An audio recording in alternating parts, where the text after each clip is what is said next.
चलिए स्टूडेंट्स, आज हम शुरू करते हैं केमिकल इक्वेशन। केमिकल इक्वेशन इस वीडियो में हम केमिकल इक्वेशन के बारे में जानेंगे, टाइप्स ऑफ केमिकल इक्वेशन के बारे में जानेंगे, टाइप्स ऑफ केमिकल इक्वेशन के बारे में जानेंगे। फिर इसके बाद हम लोग एडवांटेज जानेंगे केमिकल इक्वेशन का, डिसएडवांटेज जानेंगे केमिकल इक्वेशन का, और फिर इसके बाद हम ये जानेंगे कि हम लोग केमिकल इक्वेशन को मोर इन्फॉर्मेटिव कैसे बना सकते हैं, मोर इन्फॉर्मेटिव। ठीक है, तो ये है आज का हमारा स्पेशल टॉपिक्स। इन्हीं टॉपिक्स पे आज हम डिस्कस करेंगे इस वीडियो में। और फिर आपके मन में एक बात आ रही होगी, बैलेंसिंग ऑफ केमिकल इक्वेशन। तो बैलेंसिंग ऑफ केमिकल इक्वेशन के लिए हम दो वीडियो बनाने वाले हैं। एक वीडियो ऐसा जिसमें आपको कुछ बेसिक कंसेप्ट दिया जा सके, जिससे कि आपको केमिकल इक्वेशन को बैलेंस करने में हेल्प मिले, और फिर दूसरा वीडियो होगा जिसमें कि आप केमिकल इक्वेशन को बैलेंस करना सीखेंगे। ठीक है, तो आज हम समझेंगे केमिकल इक्वेशन के बारे में। तो वैसे सबसे पहले हम इसको समझेंगे, इस पे डिस्कस करेंगे। तो वैसे केमिकल इक्वेशन है क्या? According to my knowledge, chemical equation is the representation. ये क्या है? Representation of chemical reaction। Chemical equation क्या है? ये रिप्रेजेंटेशन होता है किसका? केमिकल रिएक्शन का। पिछले वीडियो में हमने पढ़ा था केमिकल रिएक्शन क्या है। तो केमिकल रिएक्शन क्या है? केमिकल रिएक्शन एक प्रोसेस है, ठीक है। और इस वीडियो में हम पढ़ने वाले हैं केमिकल इक्वेशन। तो केमिकल इक्वेशन क्या है? What is chemical equation? Chemical equation is the representation of chemical reaction. ये केमिकल रिएक्शन का रिप्रेजेंटेशन होता है।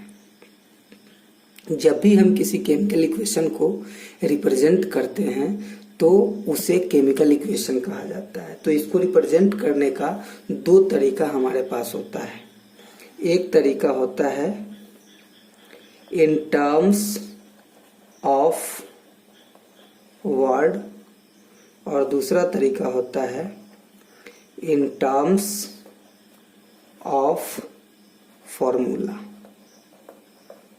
ठीक है, तो इसको हम वर्ड में भी रिप्रेजेंट कर सकते हैं और फॉर्मूला में भी रिप्रेजेंट कर सकते हैं। ठीक है, तो हम स्टार्ट करते हैं कि कैसे हम लोग केमिकल इक्वेशन को रिप्रेजेंट करते हैं।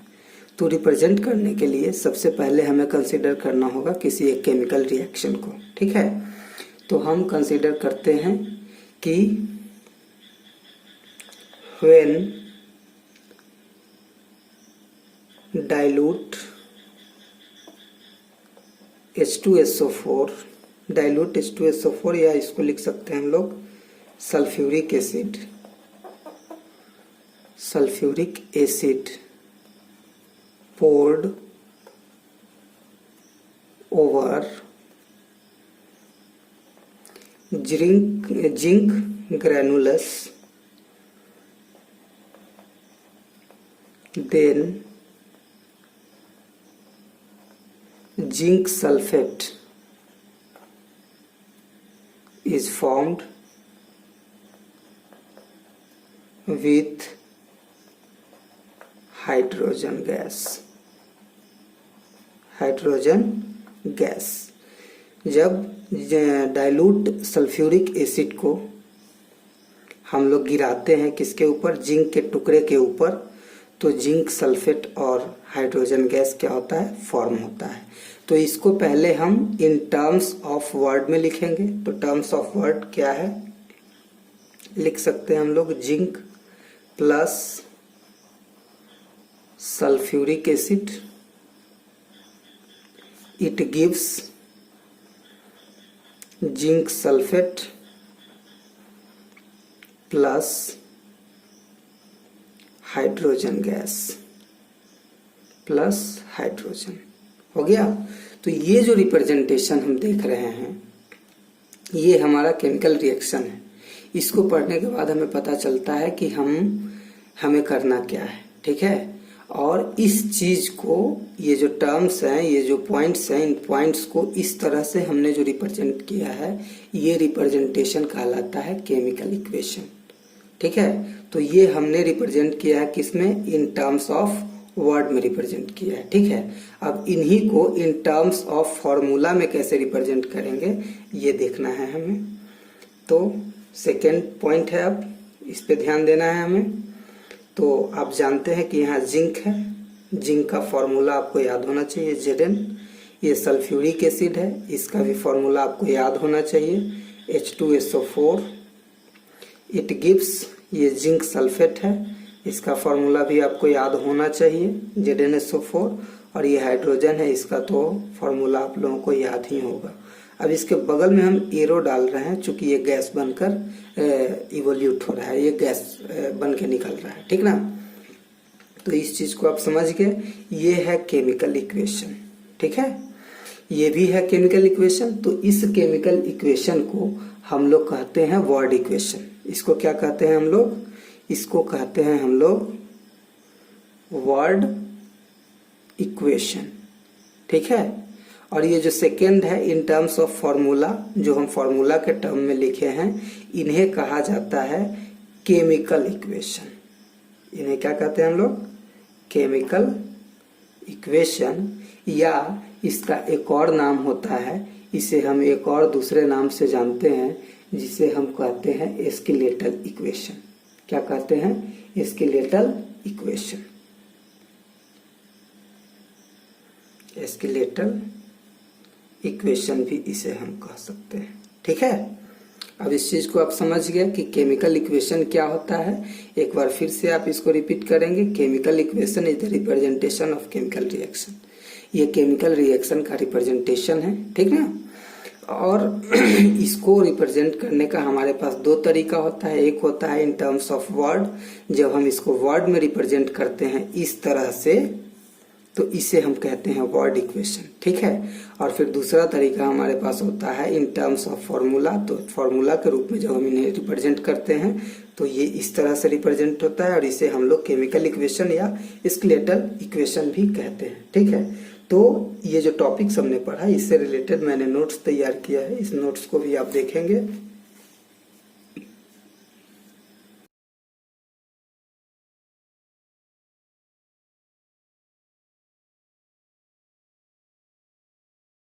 अब हम इसी टर्म से रिलेटेड एक और पॉइंट पे डिस्कस करेंगे। वो पॉइंट क्या है, writing a chemical equation. Writing a chemical equation,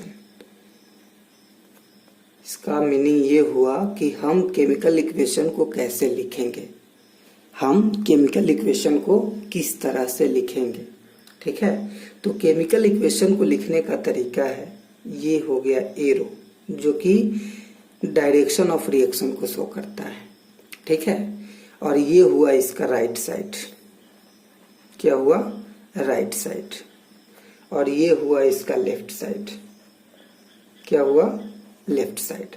तो जान लीजिए, आप जानते भी होंगे, पिछले वीडियोज में जो हमने पढ़ा है उसमें आपने देखा भी होगा कि लेफ्ट साइड में हम लोग रिप्रेजेंट करते हैं किसको, रिएक्टेंट को, ठीक है।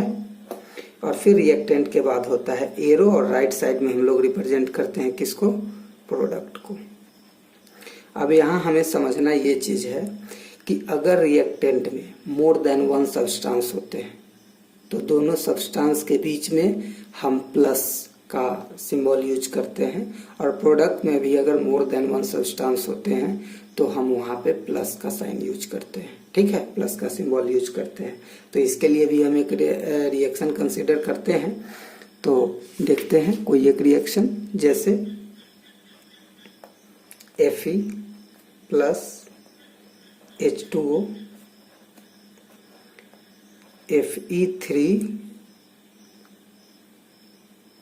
Fe2 Fe2O3 और फिर हम लोग लिखते हैं प्लस H2, ये गैस बनकर निकलता है, ठीक ना। तो ये हो गया हमारा क्या, रिएक्टेंट। और यहाँ आप साफ साफ देख सकते हैं कि रिएक्टेंट में मोर देन वन सब्सटेंस है, ठीक ना। तो जब रिएक्टेंट में मोर देन वन सब्सटेंस होता है तो उन दोनों सब्सटेंस के बीच में हम ये प्लस का सिंबल यूज करते हैं। और ये प्रोडक्ट है, प्रोडक्ट में भी मोर देन वन सब्सटेंस है, तो यहाँ पे भी हमने दोनों सब्सटेंस के बीच में प्लस सिंबल का यूज किया है। और ये एरो है, और एरो आप जानते हैं कि डायरेक्शन ऑफ रिएक्शन को शो करता है, ठीक है। और आप ये भी देख सकते हैं कि ये एरो का लेफ्ट साइड है और ये एरो का राइट साइड है, यानी कि हम लोग प्रोडक्ट को हमेशा राइट साइड में लिखते हैं और रिएक्टेंट को हमेशा लेफ्ट साइड में। समझ गए इस चीज को। तो ये है हमारे केमिकल इक्वेशन को रिप्रेजेंट करने का तरीका, ठीक है। और ये जो सारे सिंबल्स हैं, आपने ये भी देखा होगा कि इसमें हमने किस तरह से रिएक्टेंट और प्रोडक्ट को लिखा है, ठीक है। और काफी बच्चों को इस तरह ये रिएक्टेंट प्रोडक्ट लिखने में परेशानी होती है। बहुत सारे प्रॉब्लम्स भी इससे रिलेटेड पूछे जाते हैं। रिएक्टेंट दे दिए जाते हैं और प्रोडक्ट पूछा जाता है, या प्रोडक्ट दे दिया जाता है, रिएक्टेंट पूछा जाता है, या रिएक्टेंट में कुछ चीज़ों को मिस आउट कर दिया जाता है, प्रोडक्ट पूरा दिया जाता है। तो यहाँ पे जो फिल इन द ब्लैंक्स होता है उसको फिल करना होता है, या प्रोडक्ट में भी किसी सब्सटेंस को आउट कर दिया जाता है और वहाँ पे फिल इन दी ब्लैंक्स करने के लिए बोला जाता है, ठीक है। तो ये सारी चीज़ें हम सीखेंगे और इन चीज़ों को सीखने के लिए हम एक स्पेशल वीडियो बनाने वाले हैं, ठीक है। उस वीडियो में आप बेसिक कंसेप्ट को देखेंगे कि किस तरह से हम लोग केमिकल इक्वेशन और केमिकल फार्मूलाज को लिखते हैं, ठीक है। तो फिलहाल आप इस चीज़ को नोट करें। और इससे रिलेटेड जो कुछ नोट्स हैं वो भी मैंने कलेक्ट किए हैं, वो भी मैं नोट्स आपको दूंगा, लेकिन थोड़े से समय के बाद। तो अब तक हम पढ़ चुके हैं केमिकल इक्वेशन के बारे में। केमिकल इक्वेशन क्या होता है, केमिकल इक्वेशन किस तरह से लिखा जाता है, ये दो चीजें हम लोग पढ़ चुके हैं। अब हमें पढ़ना है टाइप्स ऑफ केमिकल रिएक्शन। क्या पढ़ना है, टाइप्स। तो अगर आपने बुक पढ़ा होगा तो आपको पता होगा, नहीं पढ़ा होगा तो कोई बात नहीं है। आप यहाँ पे देख सकते हैं केमिकल इक्वेशन जो होता है दो टाइप का होता है। There are two types of chemical equation. एक क्या होता है, बैलेंस्ड केमिकल इक्वेशन, और एक होता है अनबैलेंस्ड केमिकल इक्वेशन, ठीक है। एक होता है बैलेंस्ड केमिकल इक्वेशन और एक होता है अनबैलेंस्ड केमिकल इक्वेशन। अब ये दोनों है क्या, हमें यही समझना है कि बैलेंस्ड केमिकल इक्वेशन क्या होता है और अनबैलेंस्ड केमिकल इक्वेशन क्या होता है, ठीक है। इसके लिए हम क्या करते हैं कि रिएक्शन को, किसी एक रिएक्शन को, इक्वेशन को हम कंसिडर करते हैं, ठीक ना। तो इसके लिए लेते हैं, चलिए, N2 plus H2 it gives NH3, ठीक है। तो हम यहाँ पे लिखेंगे नंबर ऑफ एटम्स, ठीक है, लेफ्ट साइड और फिर राइट साइड, ठीक है। तो नंबर ऑफ एटम, एटम क्या है, N है और H है। N लेफ्ट में कितना है, यहाँ पैर पे लिखा हुआ है 2, तो इसको लेंगे हम लोग 2। और राइट में कितना है N, तो N के पैर पे कुछ नहीं है और ना ही इसके बैक पे कुछ है, तो हम यहाँ पे लिखेंगे 1, ठीक है। और हाइड्रोजन, हाइड्रोजन के पैर पे यहाँ पे कितना है 2 है, तो ये 2 है, और यहाँ पे कितना है 3 है, तो ये 3 है, ठीक है। तो इसको बैलेंस किस तरह से करना है ये चीज हम समझेंगे नेक्स्ट वीडियो में। लेकिन यहाँ पे हमें जानना ये है कि बैलेंस्ड इक्वेशन क्या होगा और अनबैलेंस्ड इक्वेशन क्या होगा। तो अभी जो आपने यहाँ पे एग्जांपल देखा, इस एग्जांपल में आप देख रहे हैं कि नाइट्रोजन लेफ्ट साइड में इसकी संख्या 2 है, राइट साइड में इसकी संख्या 1 है। तो आप जानते हैं 2 इज नॉट इक्वल टू 1, ठीक है। और हाइड्रोजन की संख्या देख रहे हैं, लेफ्ट साइड में कितनी है 2 है और राइट साइड में कितनी है 3 है। तो ये भी आप जानते हैं 2 डज नॉट इक्वल टू 3। इसका मीनिंग क्या हुआ कि ना तो नाइट्रोजन नाइट्रोजन के इक्वल में है, ना ही हाइड्रोजन हाइड्रोजन के इक्वल में है। इसका मतलब ये हुआ, इसका मीनिंग ये हुआ कि ये जो इक्वेशन हमारे सामने पड़ा हुआ है, ये इक्वेशन कौन सा इक्वेशन है? अनबैलेंस्ड केमिकल इक्वेशन है। क्या है ये? Unbalanced chemical equation. अब हम लेंगे बैलेंस्ड केमिकल इक्वेशन का एग्जांपल। ठीक है, फिर से हम उसी एग्जांपल को कंसीडर करते हैं। N2 plus 3H2 it gives 2NH3। ठीक है, अब यहाँ पे देखेंगे हम नंबर ऑफ एटम्स, फिर से वही लेफ्ट साइड और राइट साइड। तो यहाँ पे आप देख सकते हैं नाइट्रोजन है और हाइड्रोजन है। नाइट्रोजन की संख्या लेफ्ट में कितनी है? 2 है। ठीक है, और राइट में कितनी है? इनके बैक पे जो नंबर होगा वही। इस चीज से रिलेटेड बात हम अभी इस टॉपिक के बाद डिस्कस करके आपको बताएंगे। तो फिलहाल आप देखिए कि n के बैक पे कितना है? 2 है, तो यहाँ 2 लिख दिए। फिर हाइड्रोजन को देखिए, हाइड्रोजन कितना है? यहाँ 2 है और यहाँ 3 है। इन दोनों को हम क्या करते हैं? मल्टीप्लाई कर देते हैं, तो ये हो जाता है 2 × 3 = 6। ठीक है, और फिर यहाँ पे भी हाइड्रोजन कितना है? 3 है और यहाँ पे कितना है? 2 है।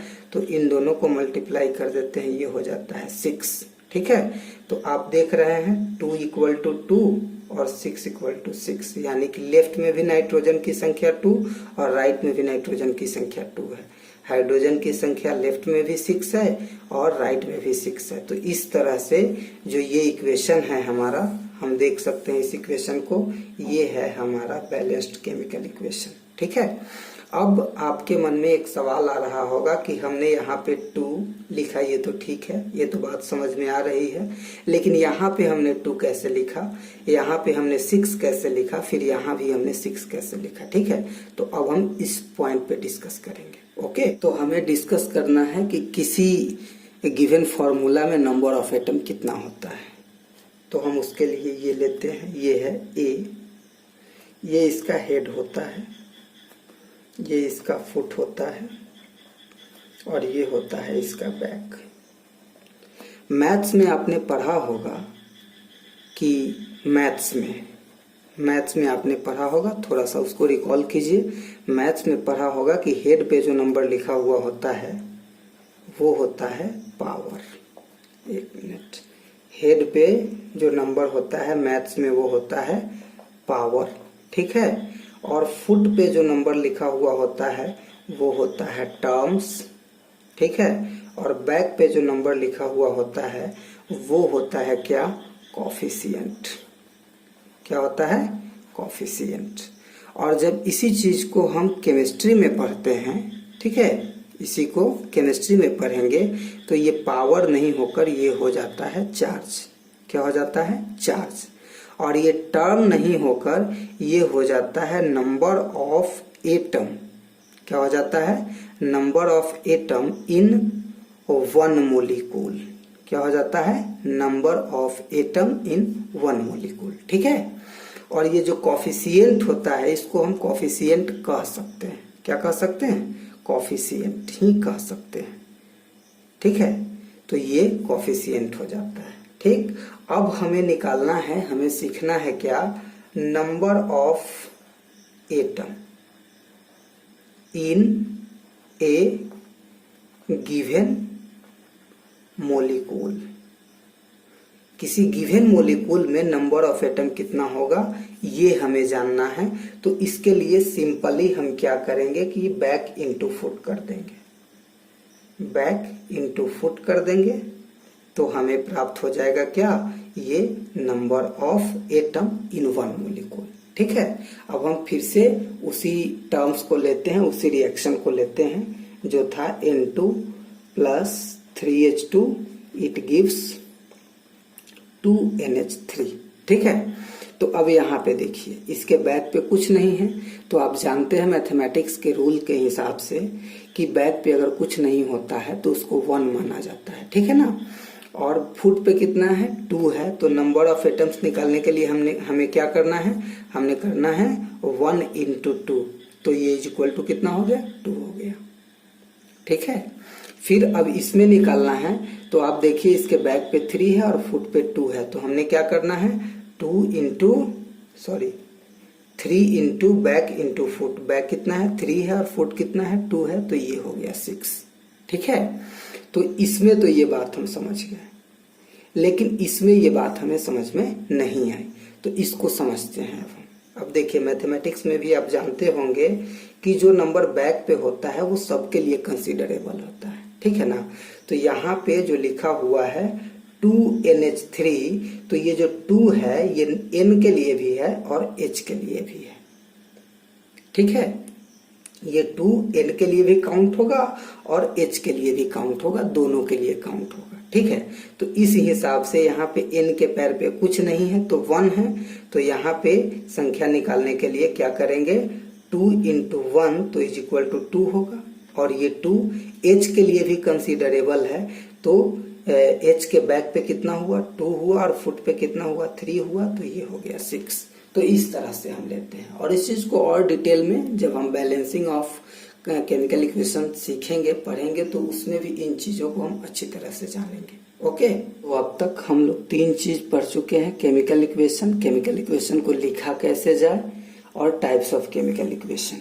ठीक है, ये 2 चीजें हम लोग पढ़ चुके हैं। अब हमें पढ़ना है advantage of chemical equation. Chemical equation का एडवांटेज क्या है और केमिकल इक्वेशन हम लोग लिखते क्यों हैं। ठीक है, ये चीजें हमें जाननी है कि केमिकल इक्वेशन हम लोग लिखते क्यों हैं। तो केमिकल इक्वेशन हम लोग इसलिए लिखते हैं कि कुछ लोग जो होते हैं वो इंग्लिश भाषा जानते हैं, कुछ लोग जो होते हैं हिंदी भाषा जानते हैं, यानी कि जो भाषा होती है वो क्षेत्र विशेष के ऊपर डिपेंड करती है। जैसा इलाका होता है उसी हिसाब का वहाँ का भाषा होता है। ठीक है, तो अलग अलग प्रांत में अलग अलग भाषा बोले जाते हैं, लेकिन केमिस्ट्री की एक अपनी अलग लैंग्वेज है। ठीक है, तो केमिकल इक्वेशन लिखना इसलिए इम्पोर्टेंट होता है कि केमिकल इक्वेशन जब हम लिख देते हैं तो केमिस्ट्री की जो भाषा है वो केमिस्ट्री पढ़ने वाले अच्छी तरह से जानते हैं। ठीक है, अगर हम लिखते हैं जिंक प्लस सल्फ्यूरिक एसिड, क्या लिखते हैं zinc plus sulphuric acid, it gives zinc sulphate plus hydrogen. हो सकता है बहुत सारे हिंदी मीडियम के जो स्टूडेंट्स हैं इन चीजों को न समझ पाए। ठीक है, लेकिन अगर इसे हम लिखते हैं Zn plus H2SO4 plus ZnSO4 plus H2, तो ये सभी भाषा को जानने वाले स्टूडेंट अच्छी तरह से समझ जाएंगे। क्यों? क्योंकि Zn stands for zinc, H2SO4 stands for sulphuric acid, ZnSO4 stands for zinc sulphate and H2 stand for hydrogen gas. ठीक है, तो अब और हमें जानना है इनके एडवांटेज के बारे में। तो इसका एडवांटेज क्या है? इसका एडवांटेज है कि ये इक्वेशन लिखने से हमें इस बात का पता चलता है कि इस रिएक्शन में कौन कौन से सब्सटेंस इन्वॉल्व हो रहे हैं। ठीक है, पहली बात ये कि इस रिएक्शन में कौन कौन से सब्सटेंस इन्वॉल्व हो रहे हैं इस बात का पता चलता है, यानी कि रिएक्टेंट क्या है। दूसरी बात जो हमें पता चलती है वो कि इस रिएक्शन के उपरांत, इस रिएक्शन के बाद, आफ्टर दिस रिएक्शन कौन कौन से सब्सटेंस इसमें प्रोड्यूस होते हैं, यानी कि इसका प्रोडक्ट क्या है। ठीक है, तो रिएक्टेंट और प्रोडक्ट की हमें जानकारी मिलती है इससे। ठीक है, इसके बाद हमें डायरेक्शन ऑफ रिएक्शन की जानकारी भी इससे प्राप्त होती है। और दूसरी बात कि ये लिखने से हमारा समय बचता है, हम इसको जल्दी से रिप्रेजेंट कर देते हैं, कम से कम समय में इसको लिख देते हैं, तो हमारे समय की भी बचत होती है, हमारे पेपर की भी बचत होती है और सारे लोग इन चीजों को जान पाते हैं अच्छी तरह से। ठीक है, तो एडवांटेज हम समझ गए कि एडवांटेज इसका क्या है। अब हमें समझना है इसके डिसएडवांटेज के बारे में कि इसका डिसएडवांटेज क्या है। तो इसका डिसएडवांटेज है कि हमने यहाँ Zn लिखा, कितना Zn होगा, Zn का अमाउंट क्या होगा। H2SO4 हमने लिखा, H2SO4 का अमाउंट क्या होगा। हमने ZnSO4 लिखा, कितने अमाउंट में ZnSO4 प्रोड्यूस होगा। हाइड्रोजन गैस कितने अमाउंट में इवोल्यूट होगा। इन चीज़ों की जानकारी हमें इससे प्राप्त नहीं होती है, यानी कि अमाउंट ऑफ सब्सटेंस का इंफॉर्मेशन हमें इससे नहीं मिलता है, पहली बात। दूसरी बात कि ये Zn किस स्टेट में है, H2SO4 किस स्टेट में है, ZnSO4 हमें किस स्टेट में प्राप्त होता है और H2 हमें किस स्टेट में प्राप्त होता है, ठीक है ना। क्योंकि हम जानते हैं कि सब्सटेंस जो होता है, मैटर जो होता है, उसके 3 स्टेट होते हैं, सॉलिड, लिक्विड, गैस, ठीक है। तो हमें इसके स्टेट का पता नहीं चलता है। तो एक, हमें अमाउंट ऑफ सब्सटेंस का पता नहीं चलता है। दूसरी बात, हमें स्टेट ऑफ सब्सटेंस का पता नहीं चलता है। तीसरी बात कि इस तरह से अगर इक्वेशन हम लिखते हैं तो Zn का कलर क्या होगा, H2SO4 का कलर क्या होगा, ZnSO4 का कलर क्या होगा, हाइड्रोजन का कलर क्या होगा, ये चीज हमें पता इससे नहीं चलता है। तो तीसरी बात हमें क्या पता नहीं चलती है कि कलर ऑफ सब्सटेंस क्या है, ठीक है। और चौथी बात, हमें इस बात का भी इससे पता नहीं चलता है कि रिएक्शन किस शर्त पे हो रहा है। फॉर एग्जाम्पल कि जैसे अगर हमें चाय बनाना है तो हमने लिख दिया milk plus sugar plus T leaf, ठीक है, ये हमने लिख दिया। और इधर हमें क्या मिल जाएगा, टी मिल जाएगा और मिल जाएगा हमें वेस्ट लीफ, ठीक है। तो ये लिखने से हमें ये तो पता नहीं चला कि क्या इसको मिलाकर छोड़ देना है या इसे मिलाकर फ्रीज करना है या इसे मिलाकर हीट करना है, इस बात का हमें पता नहीं चलता है। तो ये सारे डिसएडवांटेजेस हैं केमिकल इक्वेशन के। तो केमिकल इक्वेशन के एडवांटेज के बारे में हम लोग जान गए, हम लोग डिसएडवांटेज के बारे में जान गए, ठीक है। तो अब ये समझना है हमें कि इन डिसएडवांटेजेस को हम लोग दूर कैसे कर सकते हैं, ये दूर हो सकता है कि नहीं, ठीक है। तो जी हाँ, बिल्कुल इसे दूर किया जा सकता है। बिल्कुल हम किसी भी केमिकल इक्वेशन के डिसएडवांटेज को दूर करके उसे हम मोर इंफॉर्मेटिव बना सकते हैं, ठीक है। तो अब हमारा अगला टॉपिक है making more informative a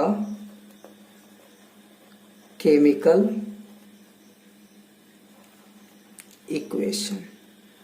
chemical equation को मोर इंफॉर्मेटिव बनाया जाता है। कैसे बनाया जाता है, तो हमने क्या बताया कि इसका सबसे पहला डिसएडवांटेज क्या था। सबसे इसका पहला डिसएडवांटेज था कि केमिकल इक्वेशन जब हम रिप्रेजेंट करते हैं तो हमें अमाउंट ऑफ सब्सटेंस का पता नहीं चलता है।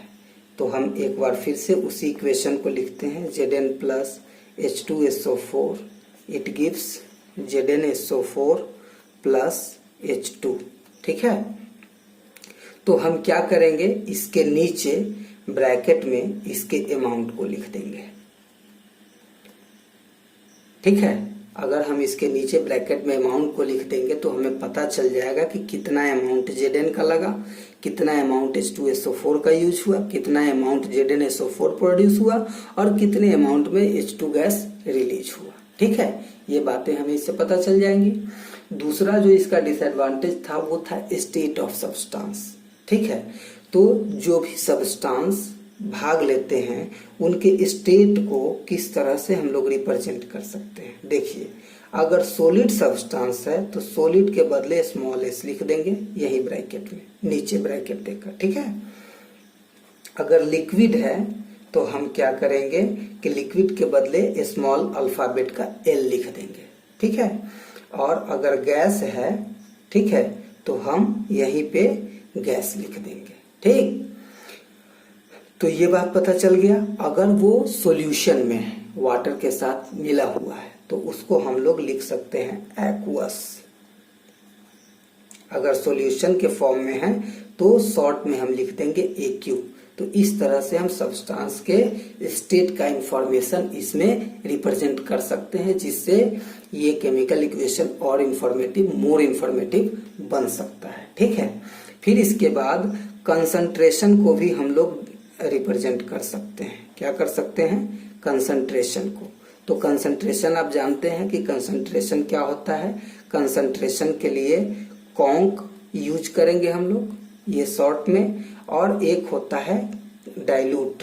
डाइल्यूट के लिए हम लोग DIL रिप्रेजेंट करेंगे। ठीक है। अब इसमें जो चाय वाला एग्जाम्पल हमने दिया था, टी वाला एग्जाम्पल दिया था, तो उसमें पता नहीं चल रहा था कि उसमें हीट करना है या कूल करना है।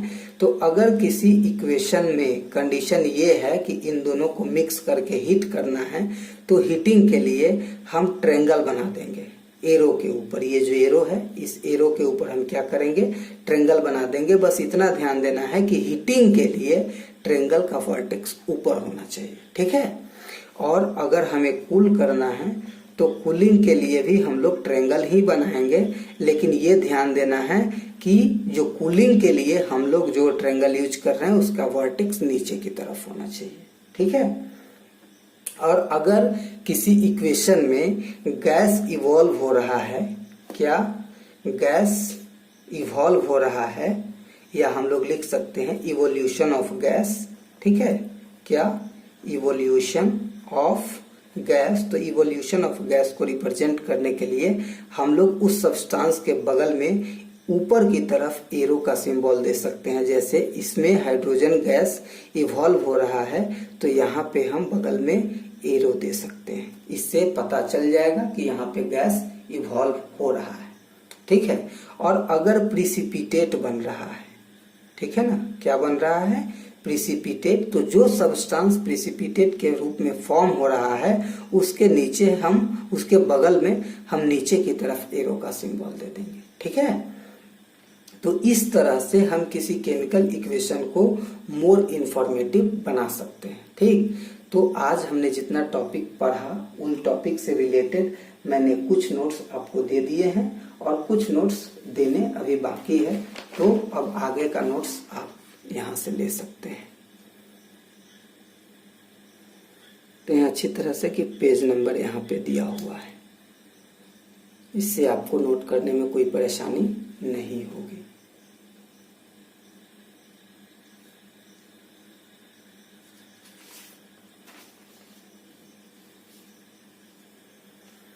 अब इसके बाद का अगला टॉपिक होगा हमारा टाइप्स ऑफ केमिकल रिएक्शन।